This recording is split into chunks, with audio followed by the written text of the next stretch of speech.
Hey guys, today we're going to look at one last name of God to finish the series. Not that it's the last name of God, but the last one we're going to look at. And we didn't want to end without covering this one. This name is Helper.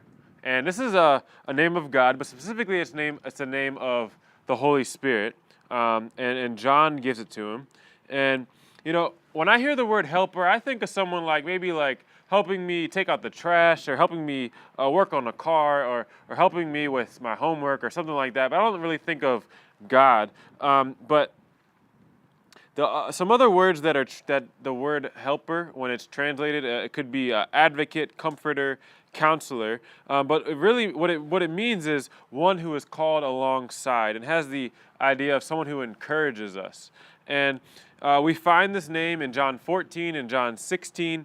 And what's happening here is Jesus is getting ready to go to the cross. And he's telling them stuff about the Holy Spirit. So we're going to look at some various places in these passages and just talk about them as we get to them. But first we're going to look at John 14, 16 to 18. It says, "And I will ask the Father, and he will give you another helper to be with you forever, even the Spirit of truth, whom the world cannot receive, because it neither sees him nor knows him. You know him, for he dwells with you and will be in you.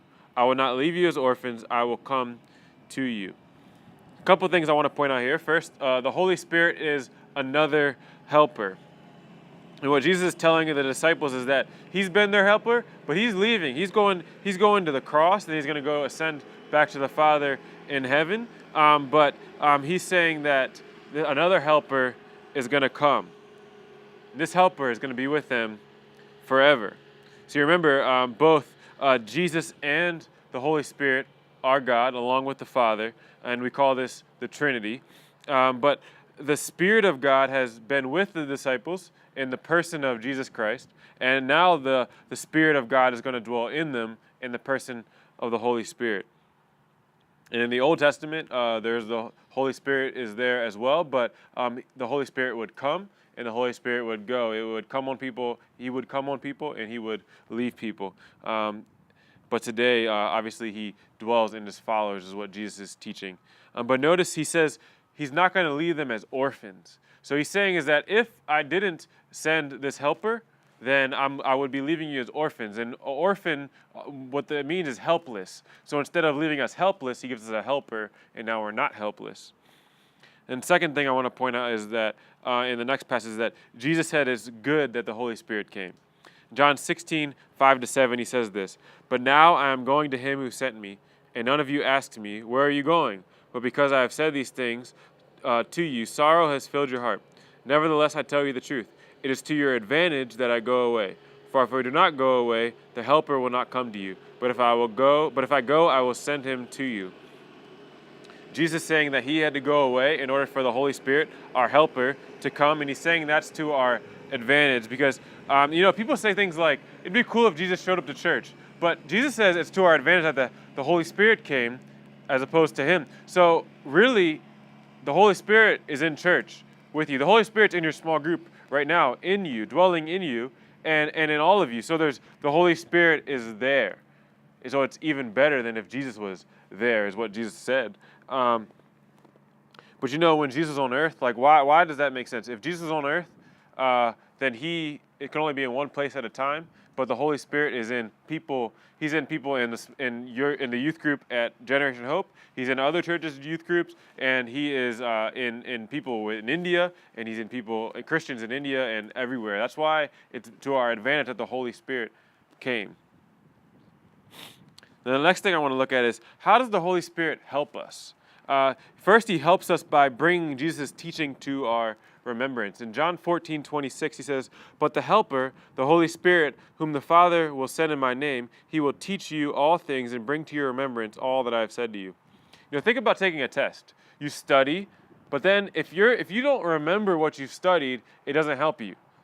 But so what's happening is, Jesus is saying is that what he has taught us in the Bible, or what he taught the disciples, he will bring that to our remembrance when we deal with the issues that relate to it. But here's an application for that. that means we need to know the Bible. We need to be in the Bible. He's not saying he's going to bring to our remembrance things that we've never even read. We should read the Bible and know them. Maybe we need to memorize some verses, and then the Holy Spirit will bring it to our remembrance when we deal with a certain issue that it applies to. And then second, he helps us by understanding truth. John 16:13 says, "When the Spirit of truth comes, he will guide you in all truth, for he will not speak on his own authority, but whatever he hears, he will speak, and he will declare to you the things that are to come." This means that when we read the Bible, we should expect to understand it. Sometimes we read it and we don't understand it, but then we could pray and ask the Holy Spirit, God to help us through the Holy Spirit, and what would happen is a light bulb might go off and you start to understand it. And that's what you should expect when you read the Bible. You shouldn't expect to leave being completely confused. You should expect to be able to understand it as God desires. Other ways the Holy Spirit helps us that aren't in this passage are helping us to pray, helping us produce fruit, and helping us by giving us spiritual gifts to serve God with. It's good news that we don't have to walk this Christian life alone. We walk by the Spirit, and the Spirit walks alongside us. So we're going to hear a testimony of someone of how the Holy Spirit has been their helper, and after that, you're going to just spend some time in your small groups talking about this some more. Hey guys, it's Kyle. I hope you all are doing well. I just want to share a little story of how God has been helpful in my life.